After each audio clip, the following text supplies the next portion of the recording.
Future indefinite tense, কোনো কাজ ভবিষ্যতে হবে বোঝালে সেটি ফিউচার ইনডেফিনাইট টেন্স, অর্থাৎ কোনো একটা কাজ যেটা ভবিষ্যতে সংঘটিত হবে যদি এমন কিছু বোঝায় সেটা হচ্ছে ফিউচার ইনডেফিনাইট টেন্স হবে।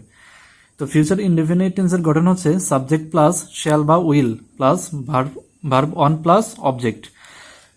আমাদের যে জিনিসটা মনে রাখতে হবে, সাধারণত ফার্স্ট পারসনের পরে শ্যাল ব্যবহার করব। তো ফার্স্ট পারসন কি? ফার্স্ট পারসন হচ্ছে আই এবং উই, এবং বাকি সব পারসনের পরে উইল ব্যবহার করব। অর্থাৎ আই এবং উই এই দুইটা বাদে বাকি যতগুলো সাবজেক্ট আছে, বাকি সমস্ত সাবজেক্টের পরে আমরা উইল ব্যবহার করব। কোন ক্ষেত্রে? ফিউচার ইনডেফিনাইট টেন্সের ক্ষেত্রে। তো আমরা উদাহরণে চলে যাই। এক্সাম্পল হিসেবে আছে I shall do the work. দেখো এখানে আই হইতেছে আমাদের সাবজেক্ট এবং আই কি? আই হইতেছে ফার্স্ট পারসন। তো কথা কি ছিল? সাধারণত ফার্স্ট পারসনের পরে কি বসে? শ্যাল বসে। তো আই এর পরে শ্যাল বা উইলের মধ্যে আমরা শ্যাল নিছি, এবং ভার্ব অন, এখানে ডু হইতেছে আমাদের ভার্ব অন বা মেইন ভার্ব, আর দ্য ওয়ার্ক হইতেছে আমাদের object. I shall do the work. এরপরে আছে এইখানে আসবে হইতেছে they will read the newspaper. তারা পত্রিকাটি পড়বে। তাহলে এখানে আমাদের সাবজেক্ট হইতেছে দে।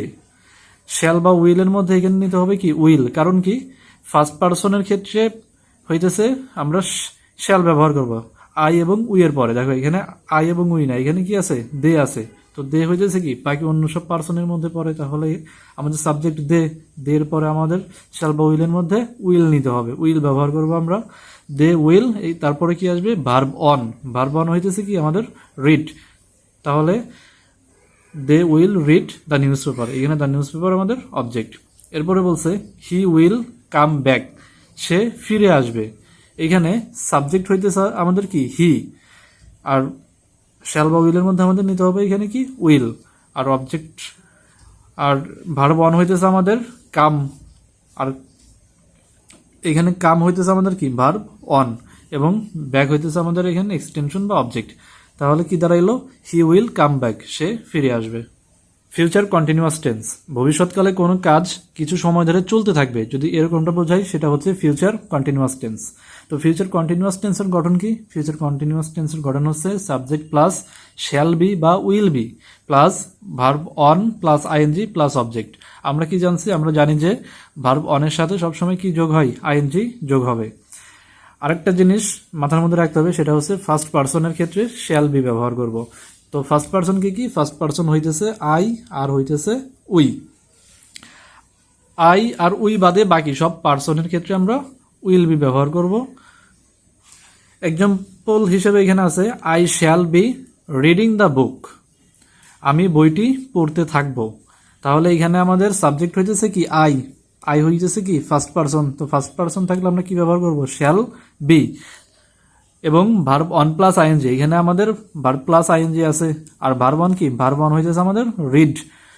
তারপরে অবজেক্ট হিসেবে আছে the book. I shall be reading the book, আমি বইটি পড়তে থাকব। এরপরে বলছে he will be doing the work, সে কাজটি করতে থাকবে।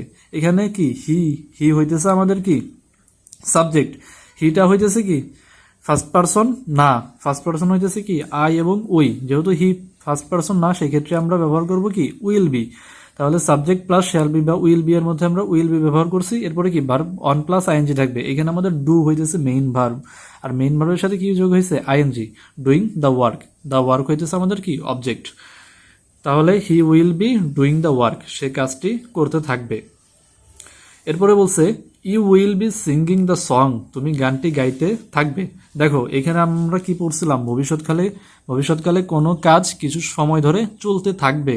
তাহলে I shall be reading the book, আমি বইটি পড়তে থাকবো। তাহলে কি? আমি বইটি পড়তে থাকবো, এটা কিছু সময় ধরে কি? চলতে থাকবে, এমনটা বোঝাইছে। He will be doing the work, সে কাজটি করতে থাকবে। তাহলে কি? এই যে কাজটা সে করবে সেটা কি? কিছু সময় ধরে করতে থাকবে, এটা বোঝাইছে। এরপরে বলছে you will be singing the song, তুমি future perfect tense. Future perfect tense হচ্ছে ভবিষ্যতে কোনো নির্দিষ্ট সময়ে কোনো কাজ হবে যদি এমনটা বোঝাই, সেটা হইতেছে future perfect tense. Future perfect টেন্সের গঠন হচ্ছে সাবজেক্ট প্লাস শ্যাল হ্যাভ বা will have plus V3 plus object. তো V3 কি? V3 হইতেছে ভার্বের পাস্ট পার্টিসিপল, অর্থাৎ ভিপিপি। আর দুইটা জিনিস মাথার মধ্যে রাখতে হবে, ফার্স্ট পারসন যদি থাকে সাবজেক্ট, তাহলে কি ফার্স্ট পারসন কোনগুলো, আই এবং উই। যদি আই এবং উই থাকে তাহলে আমরা শ্যাল হ্যাভ বা উইল হ্যাভ এর মধ্যে শ্যাল হ্যাভ নেব। এবং অন্য সব পার্সনের ক্ষেত্রে অর্থাৎ আই এবং উই বাদেও অন্য যে সাবজেক্ট থাকবে এরপরে আমরা উইল হ্যাভ ব্যবহার করব। তো উদাহরণে আমরা চলে যেতে পারি। উদাহরণে আছে I shall have finished the work. দেখো এইখানে সাবজেক্ট হইতেছে কি আই, তাহলে আমরা কি জানি সাবজেক্ট যদি ফার্স্ট পারসন হয় তো এখানে আই হইতেছে কি ফার্স্ট পারসন। তো ফার্স্ট পারসন হইলে আমরা শ্যাল হ্যাভ ব্যবহার করব। তো এখানে আমরা কি শ্যাল হ্যাভ নিলাম। এরপরে দেখো ভি থ্রি কি এখানে ফিনিশড আছে, তো ফিনিশ হইতেছে কি আমাদের V1, এতটুকু হইতেছে আমাদের V1, এটার V3 হইতেছে ফিনিশড আর অবজেক্ট হইতেছে দ্য ওয়ার্ক। এরপরে আছে you will have finished reading the book. এখানে আমাদের সাবজেক্ট কি, সাবজেক্ট হইতেছে ইউ কিন্তু কি ফার্স্ট পারসন না, ইউ হইতেছে কি সেকেন্ড পারসন। তো আমরা কি ব্যবহার করবো এই ক্ষেত্রে, উইল হ্যাভ ব্যবহার করব। তো ইউ উইল হ্যাভ, এরপরে কি আসবে V3, এখানে ফিনিশড হইতেছে কি V3 আর রিডিং দ্য বুক এই এতটুকু হইতেছে আমাদের object. Future perfect continuous tense.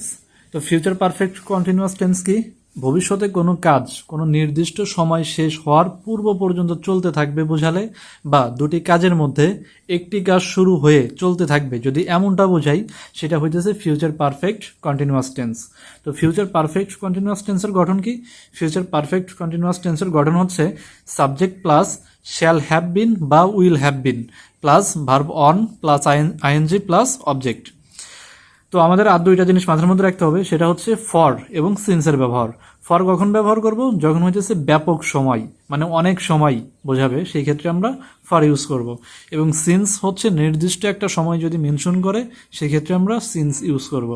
তো উদাহরণে আছে দেখো I shall have been reading the book, আমি বইটি কি করব পড়তে থাকবো।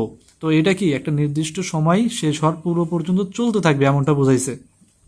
তো দেখো এখানে আই হইতেছে আমাদের কি সাবজেক্ট, শ্যাল হ্যাভ বিন বা উইল হ্যাভ বিন এর মধ্যে আমরা কি নেব, শ্যাল হ্যাভ বিন নেব। কি কারণে, আই হইতেছে কি ফার্স্ট পারসন।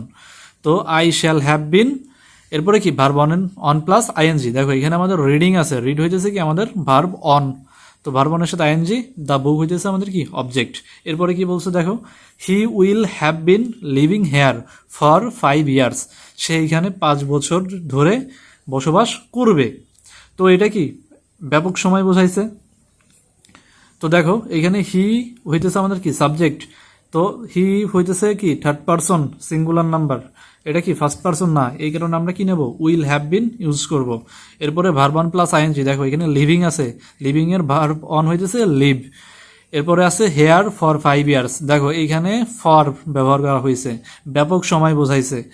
5 years মানে কি 5 বছর ধরে বসবাস করবে, মানে অনেক সময় বোঝাইছে, এই কারণে আমরা কি ফর 5 years এটা নিছি। সিন্স কিন্তু এই কারণে হয় নাই, সিন্স কি সিন্স হচ্ছে নির্দিষ্ট একটা সময় বোঝালে সিন্স হইতো।